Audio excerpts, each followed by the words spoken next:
Que bom, são todos muito bem-vindos no nome de Jesus. Eu não sei vocês, mas eu fiquei 2 dias preso dentro de casa, pelo menos na minha área.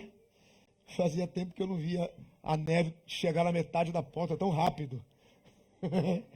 Falei, rapaz, e a irmã ainda falou para mim, vai chover, pastor, um storm, e tem que armazenar comida. Eu falei, não, mas é too much, né? Rapaz, foi desse jeito mesmo. Graças a Deus tinha uns ovinhos lá que a gente conservou e deu tudo certo, né? Deus te abençoe, amém, meus irmãos? Hebreus, capítulo de número 6, vamos terminar Hebreus hoje. Glória a Deus. E aí, na próxima quarta-feira, Hebreus capítulo 7, vamos terminar toda a epístola aos Hebreus. Depois nós vamos fazer as epístolas mais confrontadoras, mais conflitantes, e também, assim, de maior esclarecimento de Paulo, que são Gálatas e Efésios. Então vai ser, assim, muito interessante. É só para quem gosta de estudar mesmo, né? Salvo aqueles que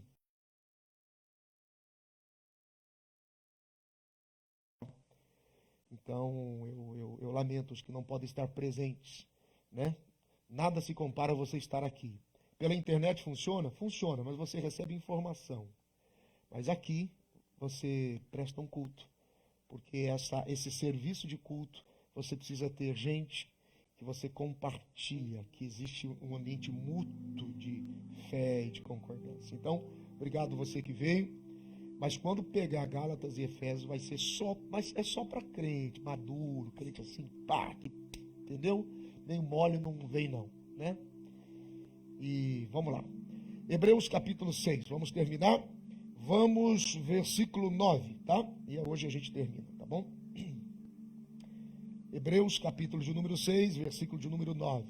Bom, eu vou fazer algumas considerações rápidas, pontuais, para trazer luz somente aquilo que torna-se entre muito, tudo é importante, claro, tudo é relevante, tudo tem significado, tudo tem o seu lugar, mas eu vou trazer luz sobre aquilo que eu entendo que nesse instante aqui em Hebreus 6, vai ajudar muito a vida de vocês.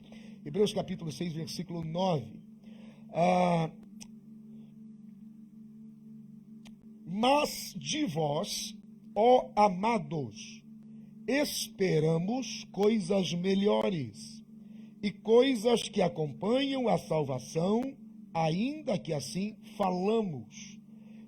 Muito rápido, eu prometo que vai ser muito rápido, só para conectar. Lembra que semana passada nós terminamos no versículo 8, e eu falei sobre o semeador, sobre as sementes, sobre os terrenos. Lembra que eu falei do terreno bom, de alta produtividade, que produz 100 por 1? Vocês se lembram? Versículo 8 terminou assim, ó. Mas a que produz espinhos e abrolhos é reprovada, e perto está da maldição, o seu fim é ser queimada. Falei sobre a semente, que é a palavra de Deus, a superfície, o terreno, o coração. Falei sobre a produtividade diferente de cada semeadura. A primeira se perdeu, a segunda rendeu 30, a terceira rendeu 60, a quarta rendeu 100 por 1. Falei do terreno bom de autoprodutividade, que a pergunta é, se você recebeu a semente da palavra de Deus e não se tornou potencialmente produtivo em frutos, em testemunho, em vida, o que aconteceu? Se você recebeu, se a semente brotou, se ela germinou, o que houve? Em algum momento, por incrível que pareça, não há nenhuma outra observação tão clara, tão nítida no assunto, é que em algum momento a semente que liberaram sobre você não foi genuína. Biblicamente genuína. Foi uma ideia, foi uma imaginação, foi uma criatividade a respeito do que se supôs estar dizendo. E Deus só tem compromisso com o que Ele diz. Deus só tem compromisso com o que Ele fala. Então, essa é a chamada de atenção que Ele faz em Jeremias 28. Aquele que falar a minha palavra, fale segundo a minha palavra. E se você sonhar alguma coisa, conte o seu sonho. E não diga que eu sou esse do sonho. Conte que você sonhou. Mas encontre na minha palavra estrutura para falar do seu sonho. Percebe?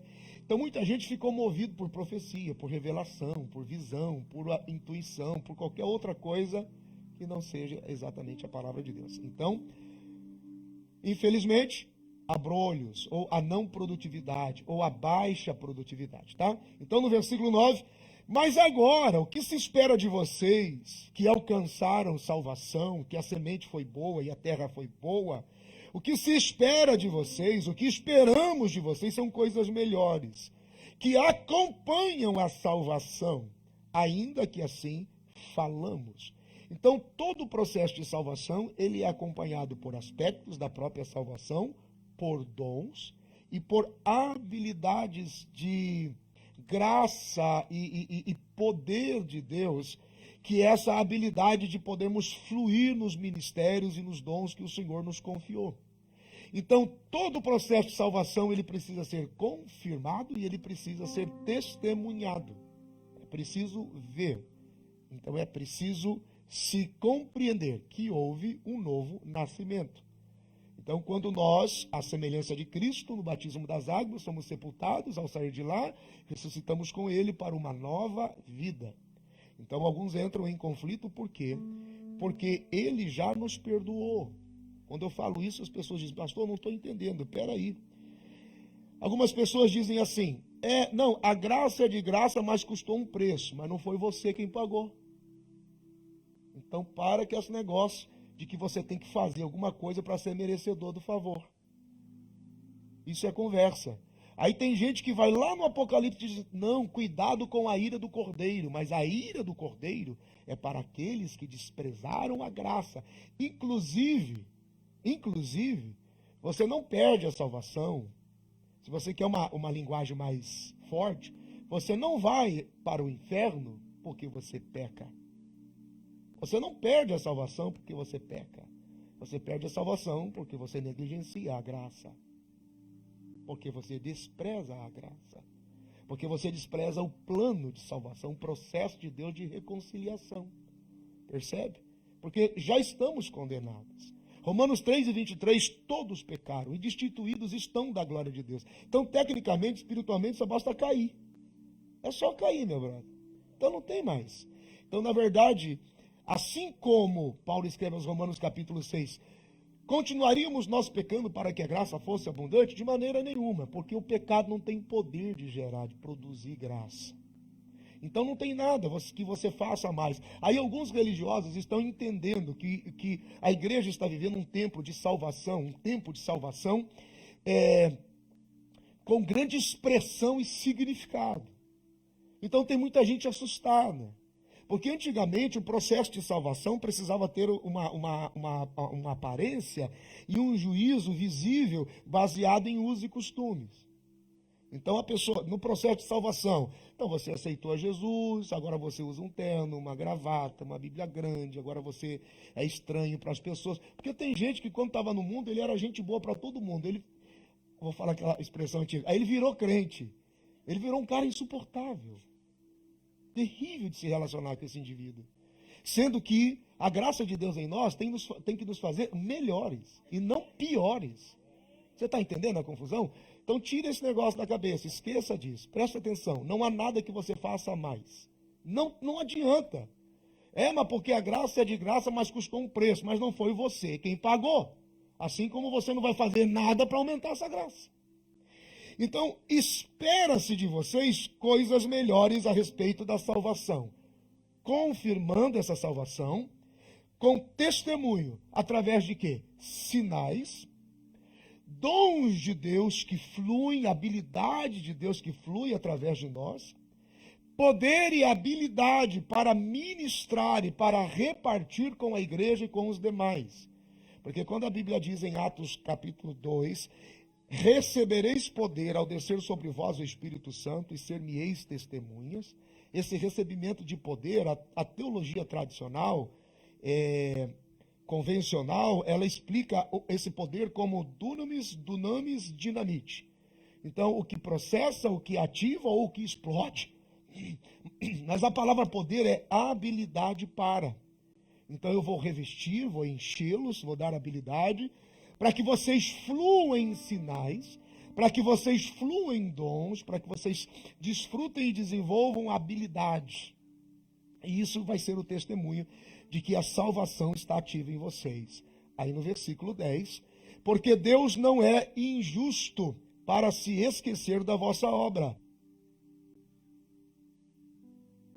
Porque Deus não é injusto para se esquecer da vossa obra e do trabalho, do amor, que para com o seu nome mostrastes, enquanto servistes aos santos, e ainda servis. Diga graças a Deus.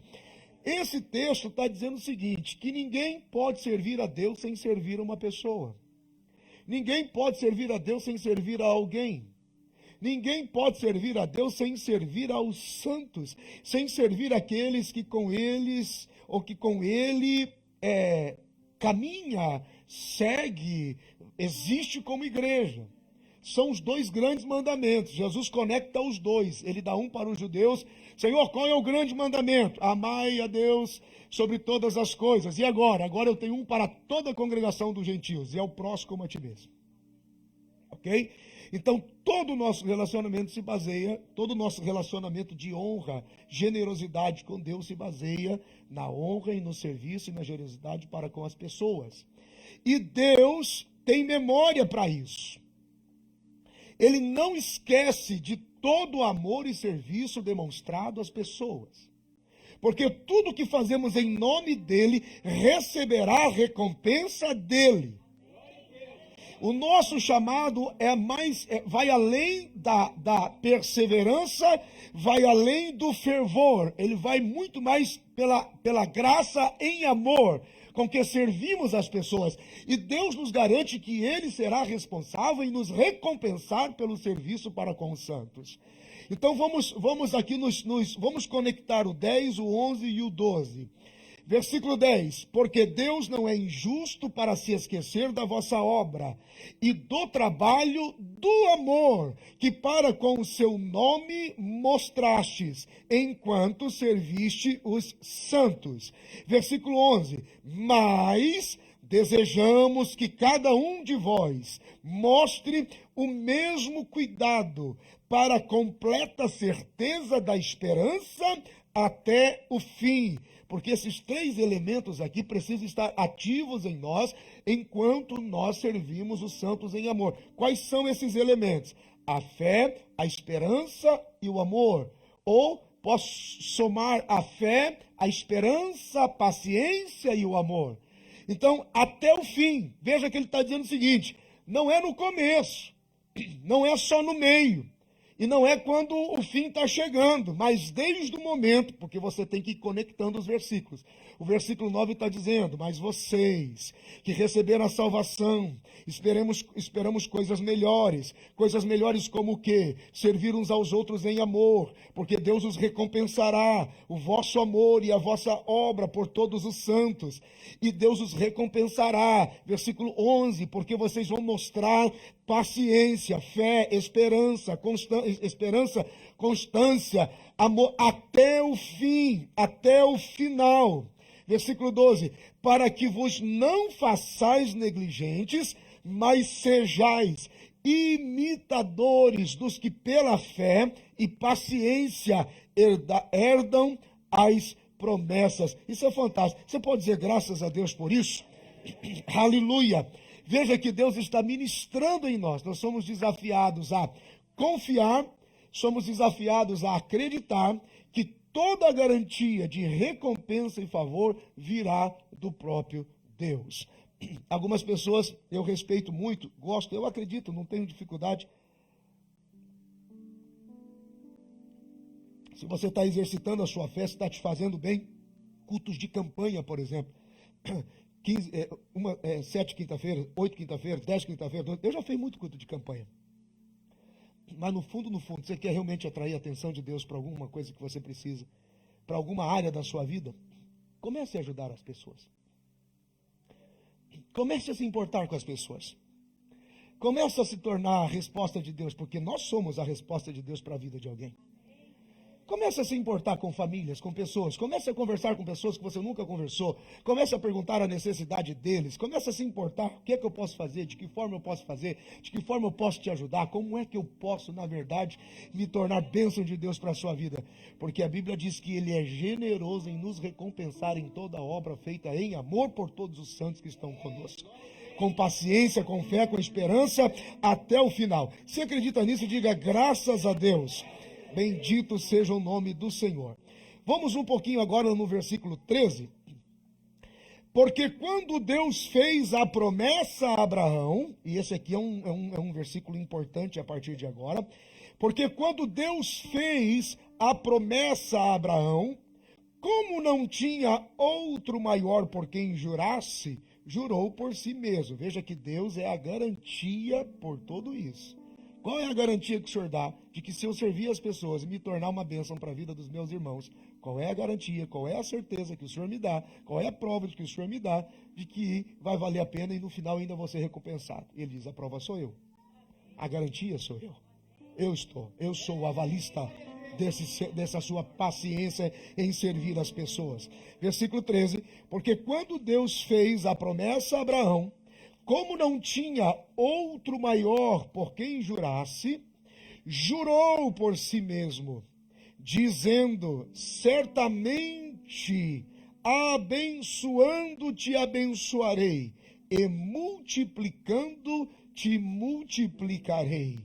E assim, esperando com paciência, alcançou a promessa. Diga graças a Deus. É preciso que você guarde isso na sua mente e no seu coração. Não importa, a campanha é importante. Nós estamos em uma campanha particular às madrugadas. Nós estamos por 3 meses orando às 3 horas da manhã, pedindo pelas crianças. E tem madrugadas que a oração toma proporções, não só pelas crianças, porque foi uma direção que Deus nos deu, foi uma visão que Deus nos deu sobre uma ação espiritual na vida das nossas crianças. Mas a oração ela vai migrando por níveis e níveis que alcançam toda a igreja. Então eu acredito. Mas se você quer realmente ver revolucionada a sua vida e a sua relação com Deus, é sim, servindo as pessoas. Tudo bem até aqui? Diga graças a Deus.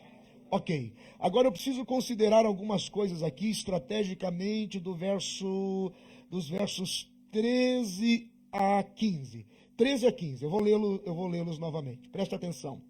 Porque quando Deus fez a promessa a Abraão, como não tinha outro maior por quem jurasse, jurou por si mesmo, dizendo, certamente, abençoando te abençoarei, e multiplicando te multiplicarei. E assim, esperando com paciência, alcançou a promessa.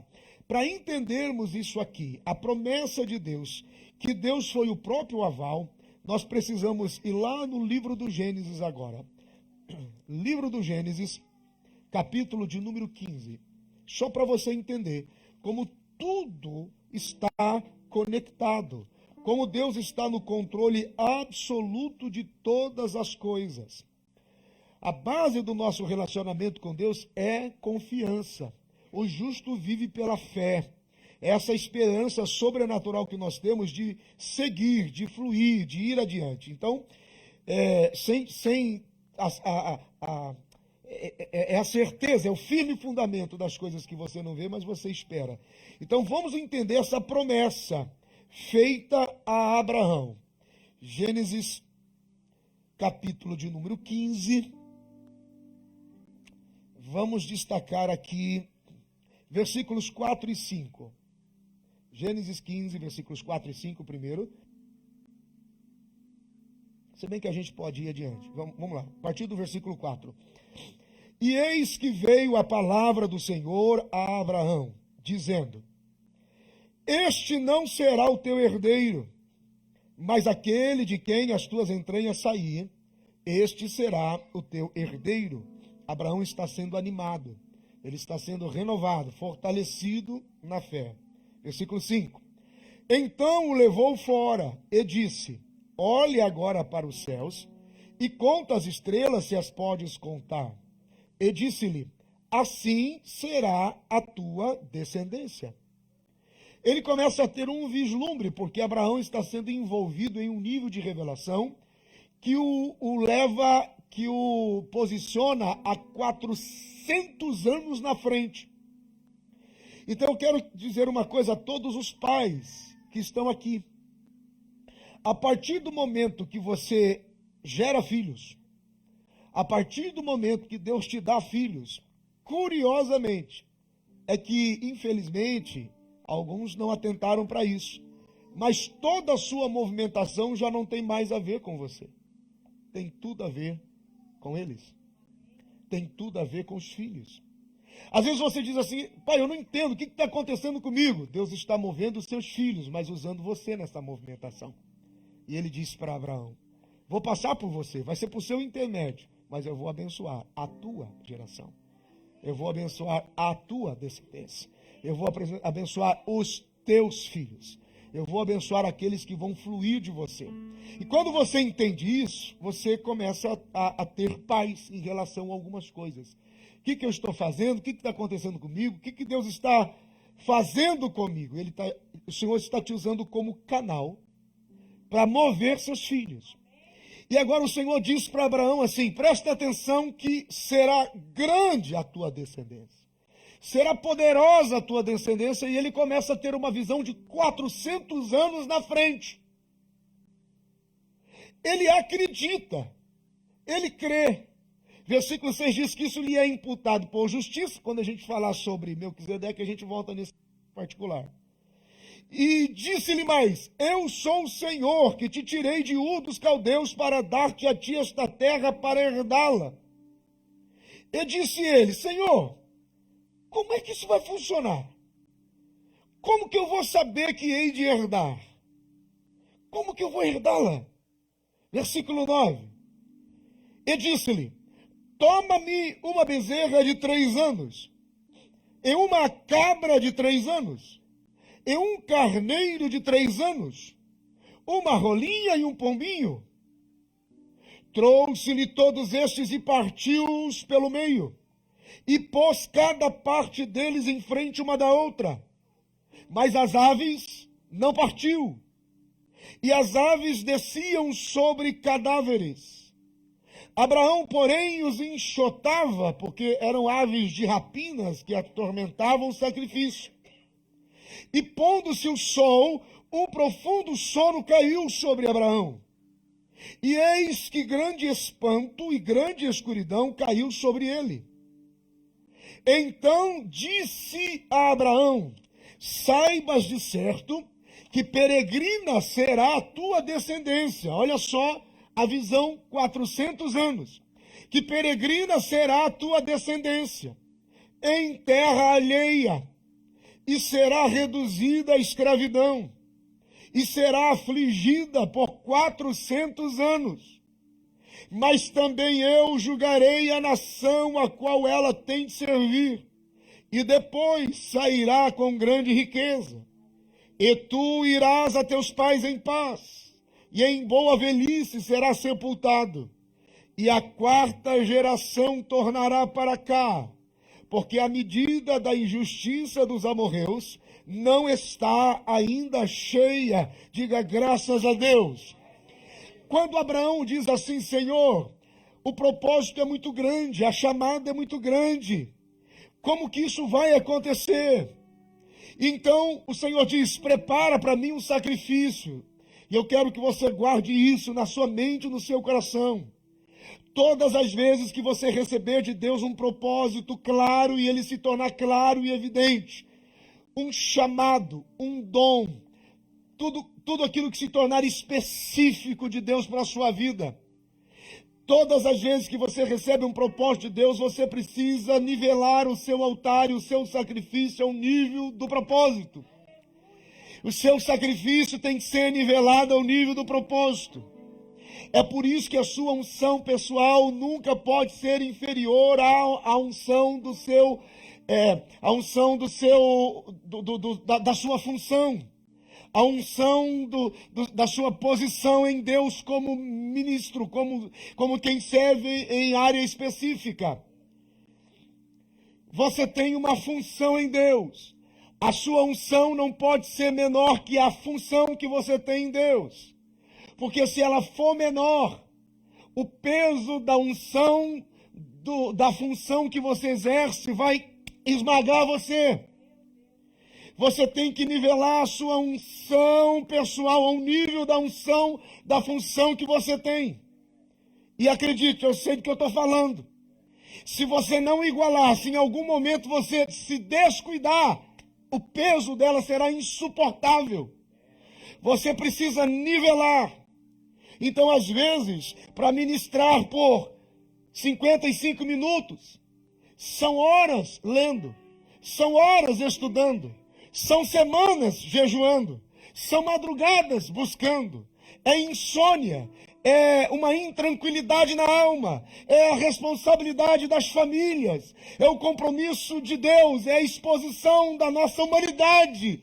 Porque existem algumas pessoas que conduzem tudo e se esquecem da sua humanidade.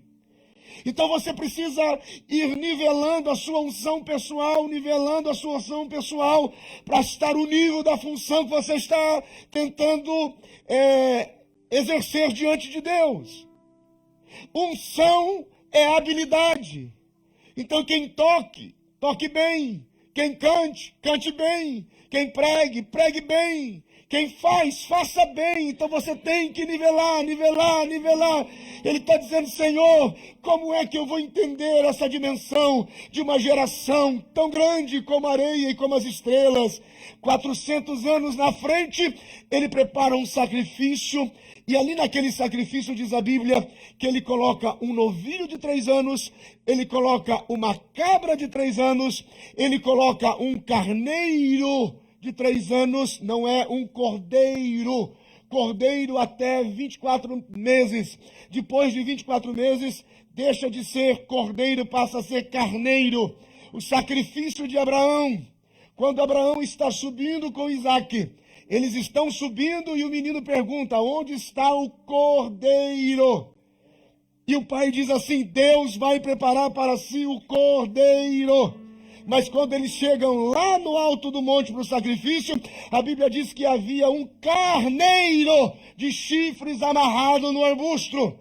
Porque quando você começa a subir no seu nível de unção para o nível da função e propósito, você começa como cordeiro, mas quando você tem maturidade, então agora é um carneiro, porque você atingiu o nível de rei, profeta e sacerdote. Alguém entendeu até aqui? Diga graças a Deus. Você pode aplaudir a Jesus por isso.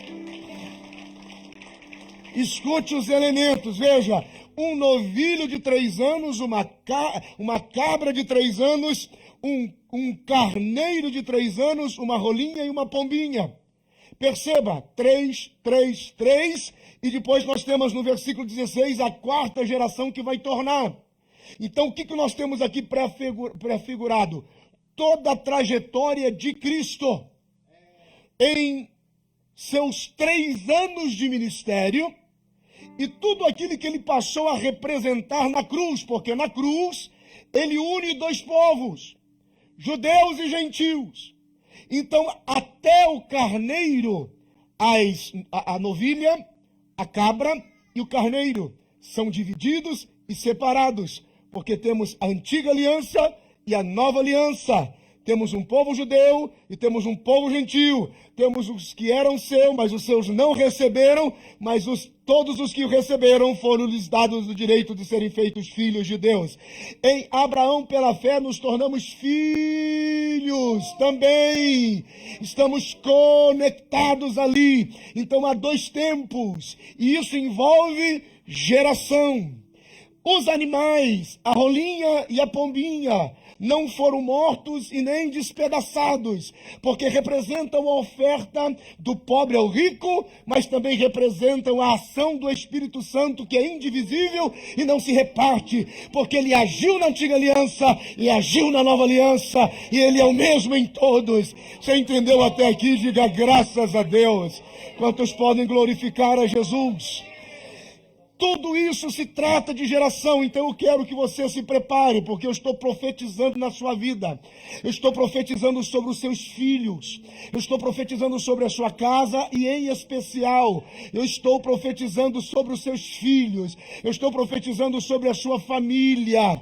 Veja, aqui a Bíblia diz que quando a novilha de 3 anos, ela é oferecida, quando a novilha é colocada no altar, são os primeiros rudimentos ou primeiro tempo, ou os primeiros tempos de Jesus, através do seu ministério. A novilha fala de obediência, e a novilha também fala de sujeição, fala de resistência ao erro, mas de permanência em obediência. Então nós temos um período em que os nossos filhos são potencialmente obedientes e entendem a instrução, ok? Depois a Bíblia diz que ele parte também a cabra de 3 anos. A cabra representava um animal de alta produtividade, um animal de trabalho, um animal de esforço. E aqui já começa a contar do ministério de Cristo na formação no trabalho, na geração de discípulos, na implantação do trabalho, propriamente dito, braçal, visível do reino de Deus. Depois nós temos, a Bíblia diz que agora um carneiro de 3 anos é partido pelo meio. E o carneiro, ele era oferecido especialmente para a unção de reis, sacerdotes e profetas. E essa manifestação do cordeiro também aponta para Cristo. E aponta especialmente para aquele que se tornou substituto para todos os homens, aquele que se tornou substituto. É por isso que algumas semanas atrás eu disse a vocês que a era do ungido do Senhor, segundo o modelo do Antigo Testamento, acabou. Para que esse negócio? Isso aí foi terrorismo institucional, terrorismo denominacional, terrorismo conservador. Se você tocar em mim, Jeová vai te matar, porque eu sou o ungido do Senhor. Isso não existe. Assim como no Antigo Testamento o Espírito Santo vinha, saía. A Bíblia diz que o Espírito Santo só repousaria sobre o autêntico e único ungido do Senhor. E esse seria o testemunho dado a João Batista. Quando você ver o Espírito Santo vir e repousar sobre ele. Cristo entra na sinagoga em Nazaré e diz: o Espírito do Senhor está sobre mim. E ele me ungiu. O único ungido do Senhor é Cristo. O único ungido do Senhor é Cristo. E todos aqueles que nasceram de novo, e todos aqueles que foram gerados nele, e são participantes do seu corpo, compartilham da unção do sacerdócio como rei com graça. Fala alguma coisa. Fala alguma coisa, gente. Sabe quem é ungido do Senhor aqui? Você. Todos aqui são ungidos do Senhor. Todos são ungidos do Senhor. Todos.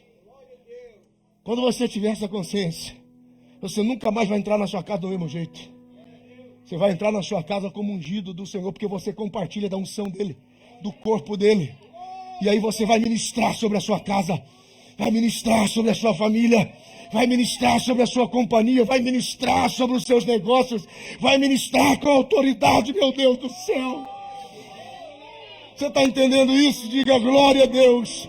O ungido do Senhor, esse carneiro, ele agora está sendo, é o substitutivo de Cristo em favor dos homens. E aí nós temos a rolinha e temos a pombinha, que aponta para a oferta desde o pobre ao rico, do rico ao pobre, e que essa ação sobrenatural do Espírito Santo, que está ativo, que conecta todas as partes. Percebe que 3 anos, o período de obediência, inocência, desenvolvimento. 3 anos, ministério, implantação, geração de pessoas, capacitação discipular. Ainda nesses 3 anos, o substituto, o caminho para o Gólgota. A Bíblia diz que Abraão começa a enfrentar uma noite escura. Versículo de número 11. e as aves de rapina, e os animais que subiam e desciam, e tentavam atormentar o sacrifício. A ação de demônios. O próprio Pai estava ativo para impedir que fosse frustrada todo o processo de substituição e reconciliação. Um sono profundo cai. Abraão agora está vivendo e vivenciando toda essa expectativa de Cristo no Calvário e a morte que vai chegando, e a morte que vai sendo gerado nele, e a morte que vai se acometendo sobre ele. O sol se põe, densas trevas, noite escura, eles estão vivendo toda a expectativa, ele está de alguma forma sendo antecipado nele, todo o significado, todo o ministério, todo o propósito. Por exemplo, nós poderemos citar alguns salmos, Salmo 18, Salmo 22, Salmo 68, vamos escolher o Salmo 22, pegue a sua Bíblia para você entender. Você tem que fazer essa conexão. Se você quiser escrever depois do lado, lá em Gênesis 15 e 12, Gênesis 15, 11 e 12, você pode escrever do lado assim, por exemplo, você pode escrever Salmos 18, Salmo 22, Salmo 68, tá? Então, eu vou ler o Gênesis e vou ler o Salmo, quer ver? Gênesis 15, 11 e 12. E as aves desciam sobre os cadáveres, Abraão, porém, os enxotava, e pondo-se o sol, um profundo sono caiu sobre Abraão, e eis que grande espanto e grande escuridão caiu sobre ele. Agora vá para o Salmo de número 22, por exemplo. Olha isso. Deus meu, por que me desamparaste? Por que te alongas do meu auxílio e das palavras do meu bramido? Deus meu, eu clamo de dia e tu não me ouves, de noite e não tenho sossego. Porém tu és santo, tu que habitas entre os louvores de Israel. Em ti confiaram nossos pais, confiaram e tu os livrastes. Olha a conexão de geração em geração. A ti clamaram e escaparam, em ti confiaram e não foram confundidos. Mas eu sou verme e não homem, opróbrio dos homens e desprezo do povo. Veja a humilhação da cruz. Todos os que me veem zombam de mim, estendem os lábios e meneiam a cabeça, dizendo: confiou no Senhor que o livre-o, pois nele tem prazer. O ladrão gritava do outro lado: mas tu és o que me tiraste do ventre, fizeste-me confiar estando nos seios da minha mãe. Sobre ti fui lançado desde a madre, tu és o meu Deus desde o ventre da minha mãe. Queres tu acreditar ou não, mas eu creio que foi o próprio Deus quem pariu o menino na barriga da mãe e tirou lá dentro da manjedoura, porque está escrito aqui, ó: o Senhor me tirou do ventre, o Senhor me fez confiar em ti, o Senhor me colocou nos seios da minha mãe, e sobre ti fui lançado desde a madre, e os anjos foram dar o aviso. Por que não foi José? Porque quem estava no parto deu o aviso: nasceu entre vós o menino que é rei, e seja louvado. Ai, não, fala alguma coisa, rapaz. Meu Deus, isso custa caro, rapaz. Meu Deus do céu. Versículo 11. Não te alongues de mim, pois a angústia está perto e não há quem ajude. Muitos touros me cercaram, fortes touros de Bazã me rodearam. Abriram contra mim suas bocas, como um leão que despedaça e que ruge. Como água me derramei, e todos os meus ossos se desconjuntaram. O meu coração é como cera, derreteu-se no meio das minhas entranhas. A minha força se secou como um caco, e a língua se me apega ao paladar. E me puseste no pó da morte. E ele dizia: água, água, pois me rodearam cães, o ajuntamento de malfeitores me cercou, traspassaram minhas mãos e os pés. Poderia contar todos os meus ossos. Eles vêm e me contemplam, repartem entre si as minhas vestes, e com escárnio assim o faziam, e lançam sorte sobre a minha roupa. Mas tu, Senhor, não te alongues de mim, força minha, apressa-te em socorrer-me, livra a minha alma da espada e a minha ovelhinha predileta da fossa do cão, salva-me da boca do leão. Sim, ouviste-me das pontas dos bois selvagens, então declararei o teu nome aos meus irmãos. Louvar-te-ei no meio da congregação. Vós que temeis ao Senhor, louvai-o. Todos vós, sementes de Jacó, glorificai-o. Porque sementes de Jacó, Abraão, Isaque e Jacó, a quarta geração que não era contada, os de Canaã, os que estavam expulsos, que estavam desprezados, meu Deus, ele chamou a todos. Glorifiquem, louvai a semente de Jacó, glorificai vocês que temem Israel, porque não desprezou, nem abominou a aflição do aflito, nem escondeu dele o seu rosto. Antes, quando ele clamou, ouviu. O meu louvor será de ti na grande congregação. Pagarei os meus votos perante os que temem. Os mansos comerão e se fartarão. Louvarão ao Senhor os que o buscam. O vosso coração viverá eternamente. Todos os limites da terra se lembrarão e se converterão ao Senhor, e todas as famílias das nações adorarão perante a tua face, porque o reino é do Senhor e ele domina entre as nações, e todos os que na terra são gordos comerão e adorarão, e todos os que descem ao pé se prostrarão perante ele, e nenhum poderá reter viva a sua alma. Uma semente o servirá, será declarado ao Senhor a cada geração. Chegarão e anunciarão a justiça ao povo que nascer, porquanto ele o fez. Bendito seja o nome do Senhor. Quantos podem glorificar a Jesus por isso? Vamos aplaudir a Jesus pela palavra de Deus. Ah, meu Deus. Olha o versículo 17 de Gênesis 15. Volte lá mais um pouquinho. Foram 3 horas de escuridão lá no Gólgota. Por antecipação, Abraão estava se tornando o elo que conectaria seria o elo de conexão entre 2 povos. Aleluia. Versículo 17. E sucedeu que, posto o sol, veja que Abraão está envolvido em um grande espanto. A alma de Cristo ficou assim.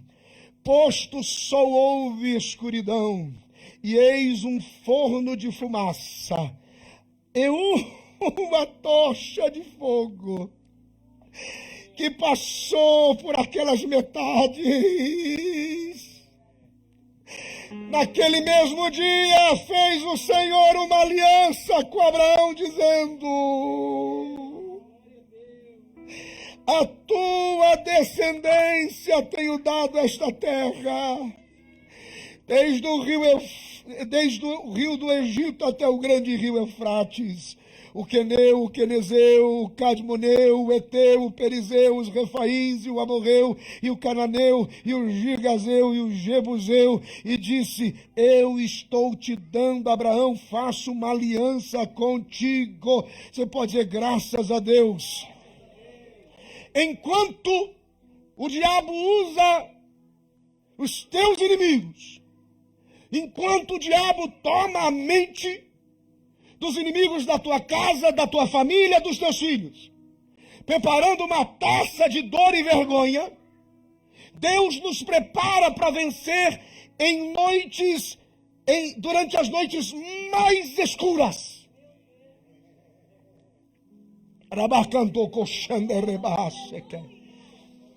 Você não sabe, mas a prova que você enfrentou no início da sua caminhada era exatamente aquela prova que já denunciava qual seria o inimigo que você venceria no final. Eu vou falar de novo. No início da sua caminhada, no mais secreto da sua vergonha, meu Deus, como criança, abandonado, traído, abusado, violentado sexualmente, desprezado, assaltado, abandonado na sua adolescência, na sua juventude, houve momentos na sua vida em que você, de alguma forma, escute que isso vai gritar dentro de você.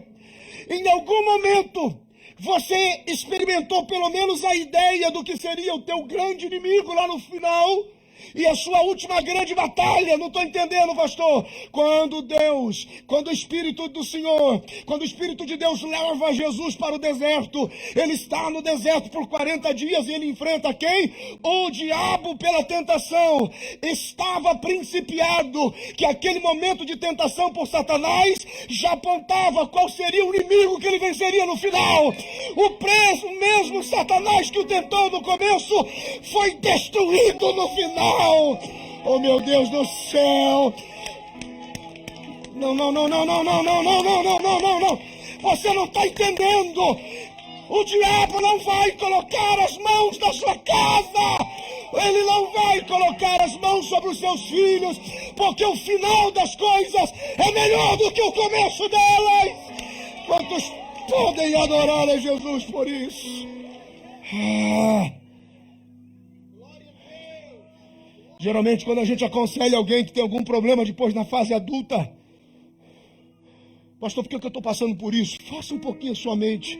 Adolescência, um pouco mais novo, criança talvez, jovem talvez, uma tentação muito forte, uma exposição muito forte, e de repente agora na idade adulta ela veio com força, não veio? Ela veio para te matar, não veio? Ela veio para te arrebentar, porque ficou noite, ficou trevas, tudo ficou escuro. Você foi perdendo as forças, e a Bíblia diz que Abraão foi perdendo as forças. Oh, meu Deus! O que estava em jogo? Os filhos. O que o diabo quer fazer? Destruir com os nossos filhos na inocência deles. Princípio, o cordeiro. Querem destruí-los na capacidade da inocência, do chamado. É por isso que estamos orando pelas crianças. É por isso que nós não admitimos. A sala das crianças não será um canto para jogar nossos filhos. Eles vão se mover no profético de Deus. Eles serão cheios da autoridade do Senhor. Glorifique a Deus e recebe que eu estou abençoando seus filhos. O diabo não vai pôr a mão nas nossas crianças. Ele quer comprometer a habilidade ministerial deles. As cabras que produzem com trabalho. O sangue de Jesus tem poder. Eles serão profetas. Eles serão reis. Eles serão sacerdotes. Eles terão dignidade. Eles terão dupla honra. Eles terão alegria. Os teus filhos não serão envergonhados. A tua casa não será envergonhada. A tua família não será envergonhada. Mandará baixo o mar. Rimagarabashandorokotomosha. Rimagarabashande kerebatokoshamadarabat. Se você é batizado com o Espírito Santo, é uma boa hora para falar em línguas estranhas. Eu estou profetizando sobre a sua vida. Os teus filhos não serão mortos na inocência. Eles serão altamente produtivos.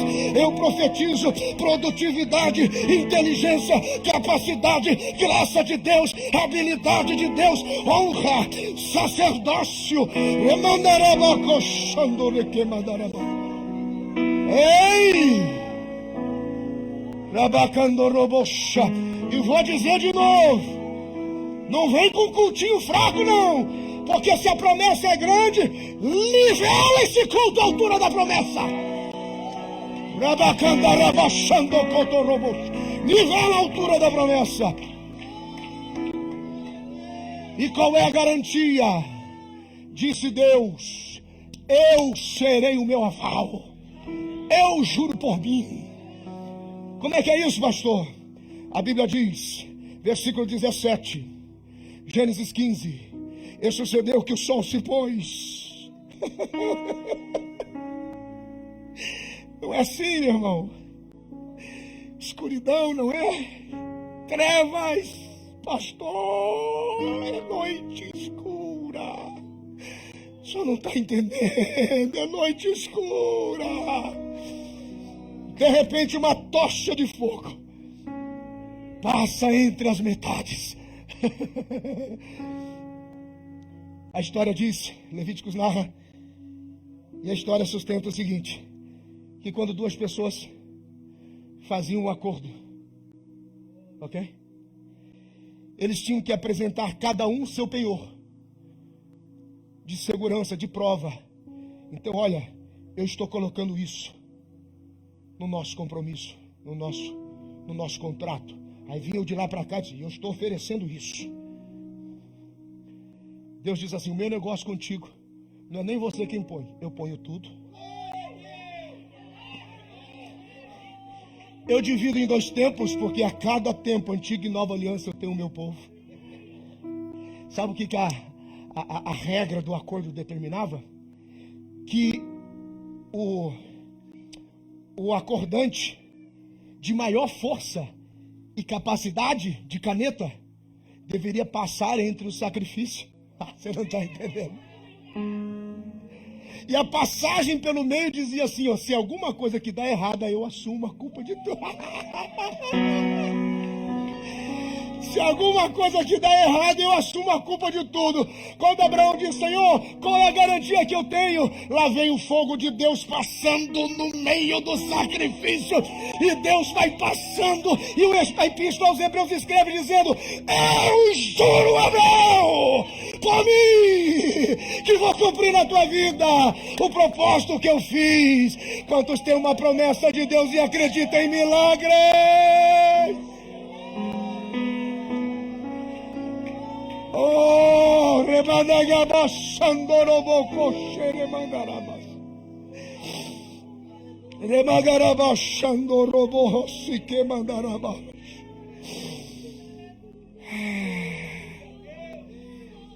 você vai ver, você vai ver, você vai ver o que o Senhor vai fazer.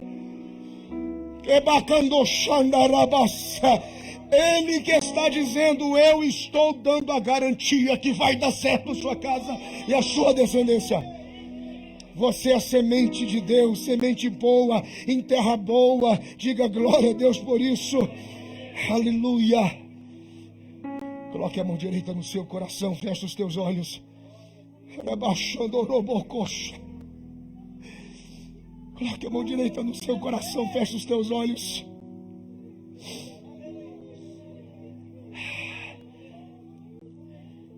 Ouça, com os olhos fechados, mas ouvidos abertos, ouça em alto e bom som o que você passou, o que você está passando e o que você ainda vai passar. Não tem poder para acabar com você nem com a sua casa. Eu vou dizer de novo.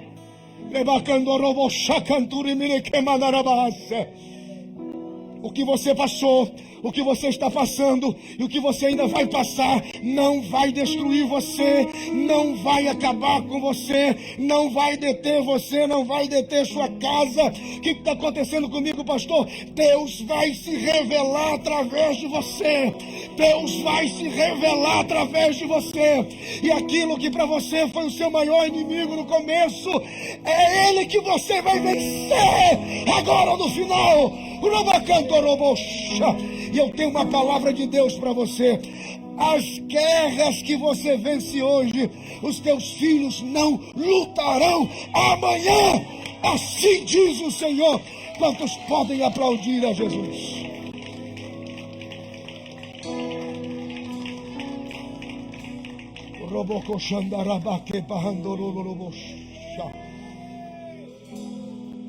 Fica de pé, por favor, vamos concluir.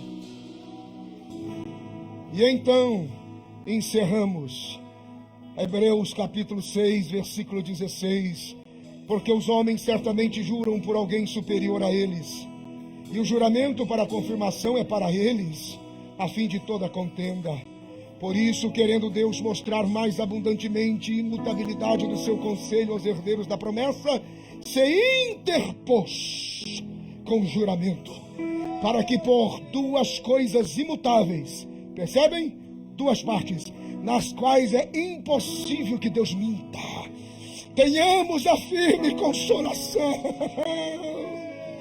Nós, os que pomos o nosso refúgio em reter a esperança proposta, a qual temos como âncora da alma, segura e firme, e que penetra até o interior do véu, onde Jesus, o nosso precursor, entrou por nós, feito eternamente sumo sacerdote, segundo a ordem de Melquisedeque. Quantos podem adorar?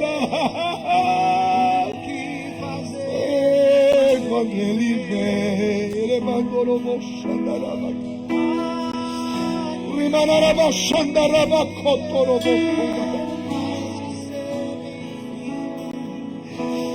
Nós te desejamos outra vez.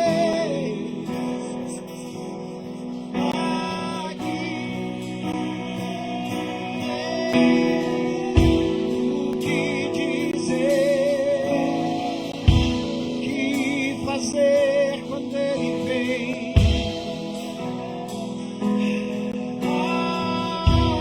Mandaraba Cachando Corobodorobo. Quantos podem adorá-lo? Nós te desejamos outra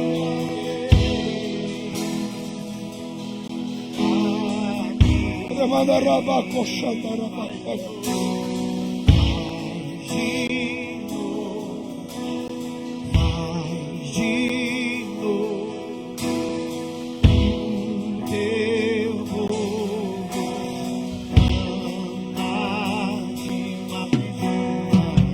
A noite está passando, essas densas trevas vão terminar. Sumo sacerdote da nossa salvação garante.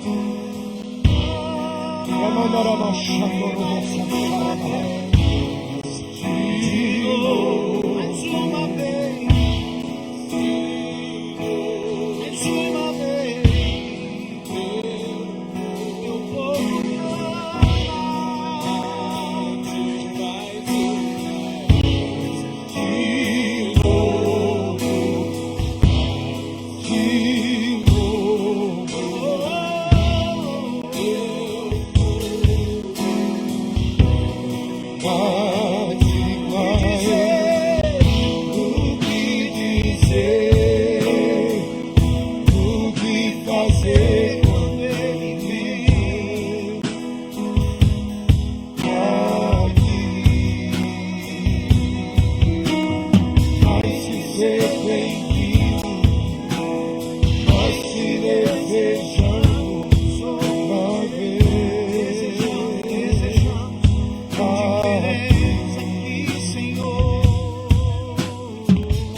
Pai, no nome de Jesus. Pai, no nome de Jesus. Aí estão os teus filhos e recebem a tua palavra. Senhor, que esta noite escura cesse agora. A tua palavra diz que tu és o sumo sacerdote e agora o véu. Nós estamos nele e a vida. Senhor, o que os teus filhos estão passando, o que passaram, o que ainda vão passar, não vai destruí-los. Não vai destruir a casa e nem a família, mas o Senhor vai se revelar neles e através deles. Por isso que esta palavra encontre agora o coração sedento, meu Deus.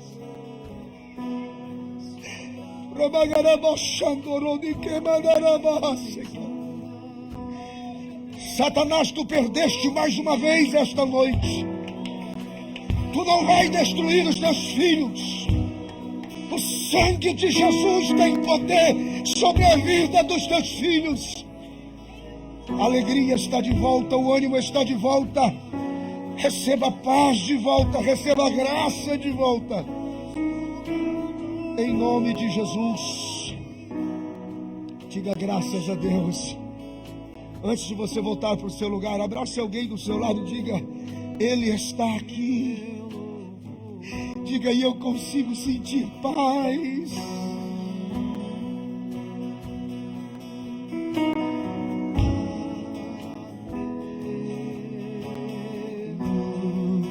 Aleluia.